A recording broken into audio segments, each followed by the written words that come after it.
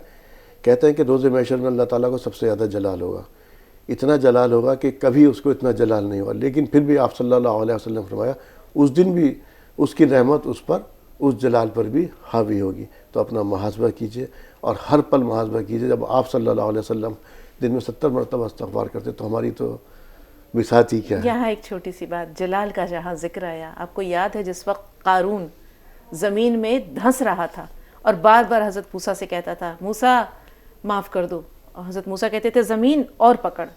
قارون کہتا تھا موسیٰ معاف کر دو, حضرت موسیٰ کہتے تھے زمین اور پکڑ, اور دھنسا, یہاں تک کہ وہ دھنس گیا. تو اللہ تعالیٰ نے حضرت موسیٰ سے کیا کہا کہ موسیٰ بڑا سخت دل ہے تو, اگر اس نے ایک بار کہا ہوتا کہ اے اللہ معاف کر دے تو میں نے معاف کر دیا ہوتا.